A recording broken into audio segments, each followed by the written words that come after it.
In Module 2, we talk a lot about technological determinism, which is a reductionist theory that aims to provide a causative link between technology and society's nature.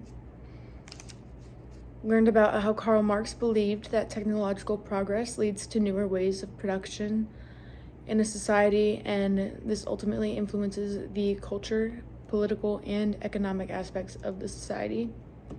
An example of this is how hand mills were part of feudal society, and then they slowly turned into an industrial capitalist society with the introduction of steam mills. In the article about technological determinism, Winner has two hypotheses that are talked about. One being the technology of a given society is a fundamental influencer of the various ways in which a society exists. And two, changes in technology are the primary and most important source that lead to change in a society.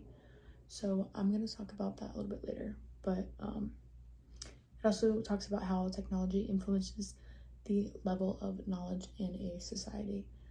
And an example of this is how the invention of the gun changed the way that we handle disputes, and it changed the entire face of combat in itself. Chapter 2 is Technology versus Us, where the chapter stops to consider humanity and the ethics and values of the human essence. And this chapter basically talks about how we as a society are at a pivot point with technology, and there's a lot more that can be done with it, but it's kind of up to us if it is going to be a positive or a negative thing. There are certainly a lot of risks,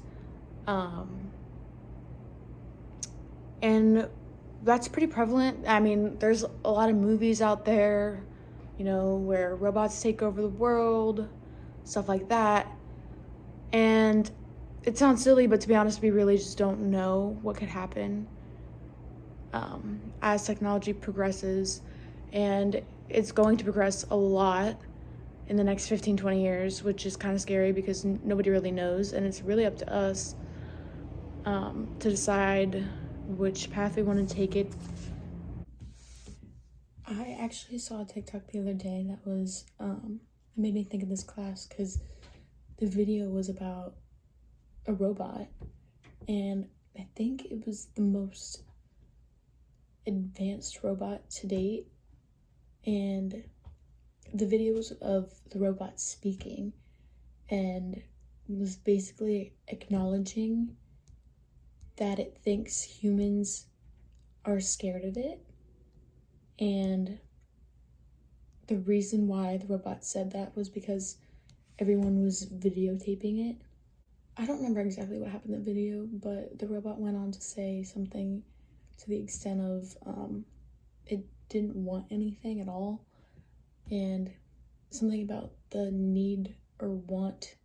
Those are two emotions that are human emotions, and robot just can't have that. So I thought that was really cool. But this chapter considers humanity as a whole and refers to ethics and values as human essences, and basically describes how technology could play a role in that. I think chapter 2 connects with the technological determinism reading, because that reading mentions technological drift, which, like I said, is when humans are a slave to society and they kind of veer off the path that we want to be on. And then I think the article on technological determinism and what we read about hostile design can be linked together with one of Winner's hypotheses, which was the one about technology being of a given society and how it's a fundamental influencer of the various ways in which society exists. And I think that fits hostile design pretty well, because hostile design can really shape society and how that looks in different areas. And, you know, who's to say what's taking it too far, what should be allowed, what shouldn't be allowed.